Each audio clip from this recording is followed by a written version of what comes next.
Hey guys, this is Eric, owner of Farpoint Farms, and right in the middle of working on my Yugo, my very inexpensive but very, so far, durable Ace air compressor gave up on me. Now this is a Husky air compressor, but it was made by Campbell Husfield, and it also was sold under the name brands of Harbor Freight, their home brand, whatever that is, and Sears under Craftsman, and under a variety of other names. Basically, if the compressor looks similar to this and has these specs, 8-gallon, for 125 psi and 1.5 or 2 horsepower, then chances are you're looking at the same setup as this. Now, while it was running, everything was going fine. All of a sudden, there was a change in pitch, and the compressor stopped compressing. So if your compressor has the symptoms of either generating very low output or no output at all, chances are the problem is the same. Luckily, I was able to find a kit that fixes the problem. Well, what goes wrong inside of these is the reed valve, which is like your valves, intake and exhaust valves on a regular car or normal engine.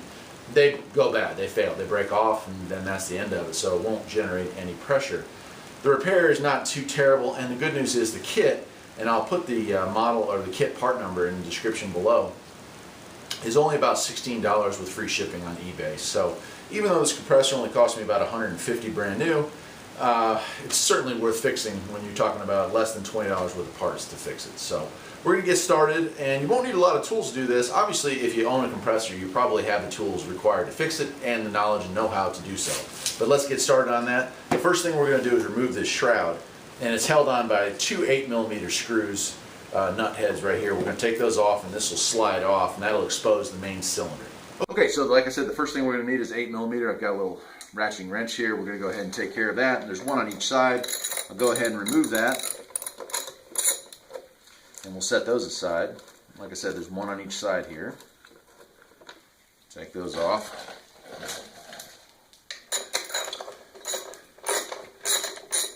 It makes me wonder how many of these go to the junkyard only needing a few dollars worth of parts because somebody didn't put the effort in to try to figure out what went wrong or just didn't care. Okay, slide this last piece out. There we go. And we'll just set that aside. Now you've exposed one hell of a large capacitor, which could certainly kill you, so you want to be extremely careful with that. But then we also have what we're getting at, which is these bolts right here. Now the next step is, without touching those and not frying yourself, we're going to take these 4 bolts here off, and they're 15mm, I believe. Might be 14. I think they're actually 14. Looks like. Let's see.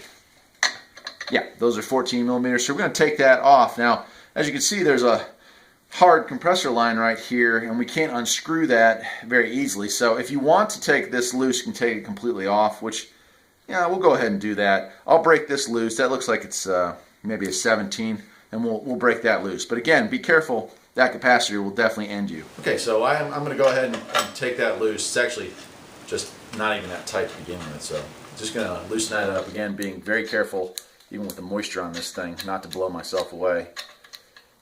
That cap right there is a heart stopper. Then we'll pull that down and out of the way. That was pretty easy. There's a little washer on there. You want to make sure not to lose that. Now we take our 4 bolts off on top, and we should expose the parts that we need.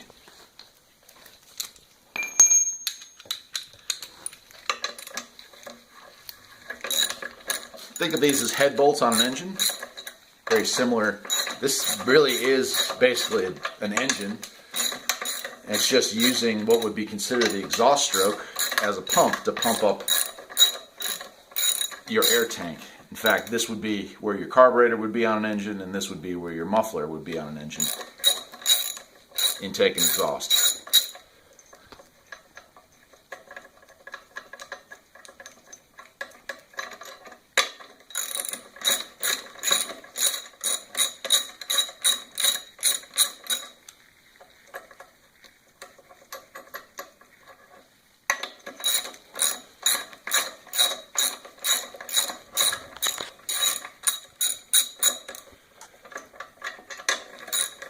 Now, if you're worried about working around a capacitor of this size, there are ways to properly discharge it. Unfortunately, I don't really have time to do that today, so we're doing this a little bit more risky. Oh, no. We don't want to separate there. You don't want to pull up on that. If you pull it up too far, you'll separate the rings, and I don't have my ring compressor here at the house, so that would be bad. Let me grab a rubber mallet and I'll tap the head off of it. Okay, so we've got all the bolts loose, but the head was stuck to the cylinder head gasket, and we don't want that. So what we're going to do is, I just started 2 of the screws again just to keep everything lined up. I'm going to take a rubber mallet and just tap at it a bit. Yeah, and there it goes, it's loose. So now when I take the screws off, we're not going to pull the whole cylinder sleeve out.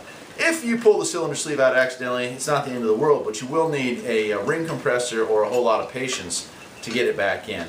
Because the rings will expand and they won't want to slide back down over that hole. So if you can avoid it, that'd be great. And I came real close to having to do that on a rainy Sunday afternoon. I'm glad that didn't end up happening.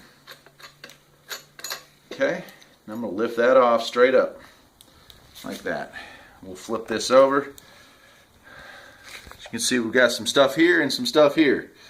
And these are just reed valves. That's all that is. That's a reed valve that controls the intake and exhaust stroke. So that's your ports that go to your intake, and then the other port goes to your exhaust. So that's pretty much what a 2-stroke engine looks like on the inside. This is a little different. A 2-stroke, usually the port's on the side of the engine, not on top, but the principle is very similar. Okay, I've got the kit that comes off of eBay lined up here. Only gasket we're not going to be using is this one, which is the base gasket. Again, if you're going to pull the cylinder head completely off, you can go ahead and replace that. But we will be using this one, this plate here. Here's our new reed valve, and there's also 2 very small pins that hold that in place. So we're going to be replacing all those parts in this kit. All right, so we've got everything apart. I got my head over here. I've got my new parts laid out. What we're going to do here is I'm going to clean up this surface because there's a gasket here. First thing you want to do is remove these 2 little pins. You have replacements that come in the new kit. So we're going to take those 2 pins out and we're going to put them in our garbage pile over here.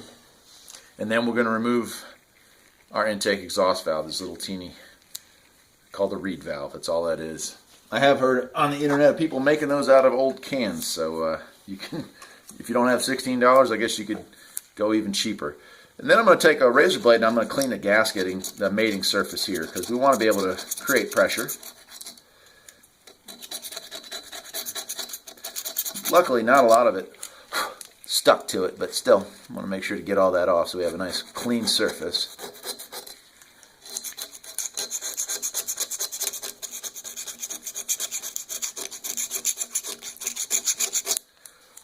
That's it. That's all that we're going to do there. So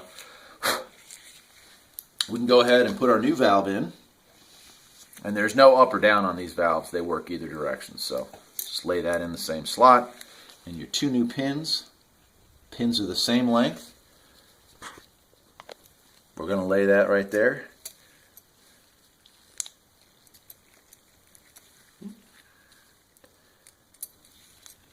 That's it for that. We'll move on over to our head and we'll do the rest of the work there. Okay, so this actually stayed together taking it off, which is kind of cool, I guess. But here's the majority of my gasket. Here's my base plate, which we will be reusing, and then underneath it is the other part of the valving system. So kind of gonna separate that, and so I'm gonna put this in the vise just to get better grip on it, but it's really sticking. There we go. I'm just gonna peel that off, and you can see this part's kind of rusted out and the gasket's pretty tore up. So what I want to do now is clean off this surface and we'll begin reassembling it. There's really not a lot to it. Alright, I have the head all nicely cleaned up. That gasket was super stuck on there, so that was kind of crazy. That was one hell of a gasket, I give him credit. And we're going to put that gasket on there, and then we're going to put our new base plate on here. Now this is where these things break. Either that reed valve up on top or this valve right here fails, and I'll show you on this one right here. That's what fails right there. So if you look at the bottom of this, these 3 ports are now open. You can suck wind through them. Whereas this one, they're closed. The piece of metal is there to keep that that flap closed, to keep the pressure in there. So that's what goes bad. It's probably a 1/4 cent part, but it is what it is. So we're gonna stick that back on there. In fact, I think what I'm gonna do is put this together like this, and then I'm gonna reverse it, because The truth is, it's really hard to hold all this together while I'm flipping it over, but that is the way that this is going to line up. So now let's go back to the top of the engine and we'll put it together on that. We'll slide our head bolts back through and we'll be ready to bolt this thing back up. Okay, so we've already got our little reed valve on here and the 2 pins that hold that in place. And we're going to lay our first gasket down on top of it, like so. As you can see, it really only goes on one way. We'll lay that there. And then we have our main plate, which is this piece, which is the piece that on mine broke. So we'll lay that down there like so. And then lastly, we're going to lay our larger gasket down on top of it. And again, these gaskets pretty much only go one way. Now when you put that metal plate on there, you saw I wiggled it around a little bit. That's to line the top of this plate up with those 2 little pins that we replaced. And then lastly, we'll be putting our cylinder head back on. And then it's just a matter of wiggling it all around until our head bolts go through back down to the bottom. And that can actually be a bit of a trick, but you don't want to force any of it. You just kind of want to make it happen.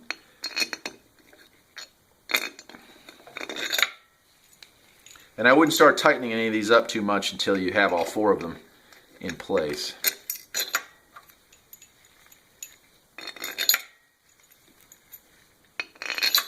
Great. So now it's just a matter of lining them up with the base and getting them started.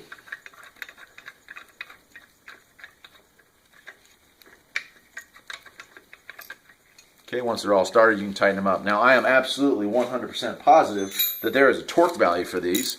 I'm also 100% absolutely positive that I have no idea what that torque value is. So we're going to go with good and tight.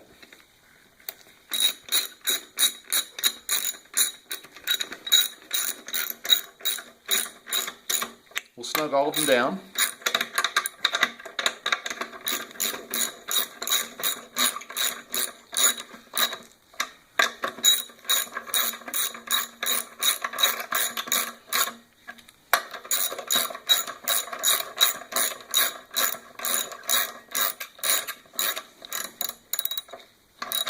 And then once they're all tight, we'll go ahead and snug them all using cross pattern.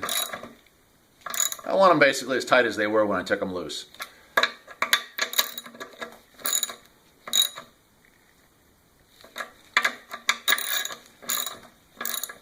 For you engineers out there, you're probably losing your minds right now.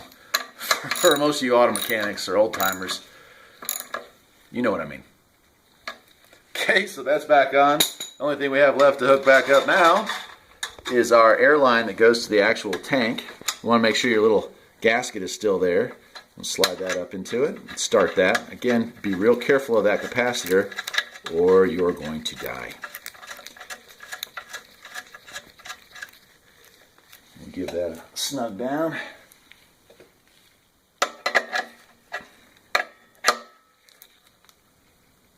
And that should be it. I'm going to put my cover back on and we'll fire this thing up.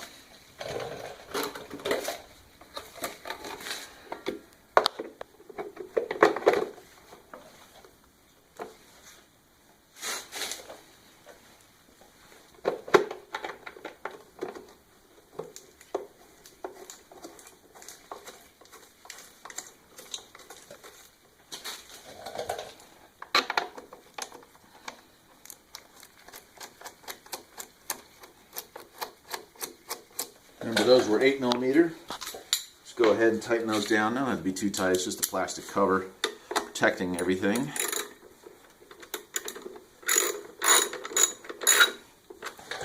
Now, if you've never serviced your unit, this would be a great time to change the oil in it.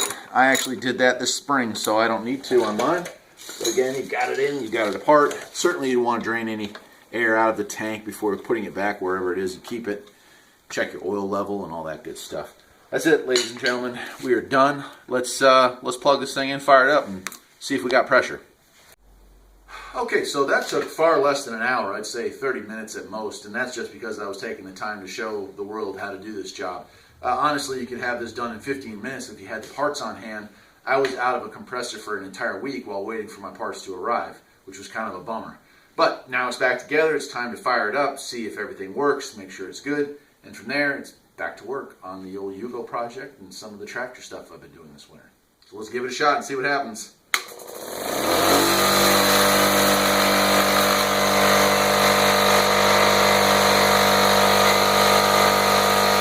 Let's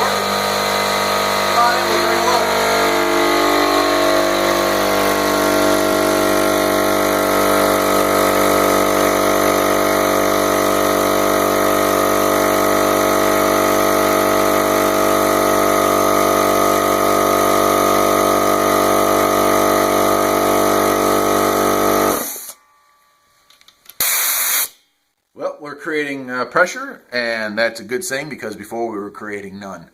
That's it. I'm Eric, owner of Farpoint Farms. I hope you enjoyed the video, and now you know how to fix your Husky, your Lowe's brand, your Campbell and Husfield brand, your Harbor Freight brand, and your Sears or Craftsman brand air compressor. It's really simple. A lot of these end up in the junkyard because of a minor malfunction with the reed valve or the valving system on them in general. If there are rebuild kits available, you do have to do a little digging. And again, for this model or ones very similar to it, I will leave the parts model number for that parts kit in the description below. And I'll see you next time. Take care.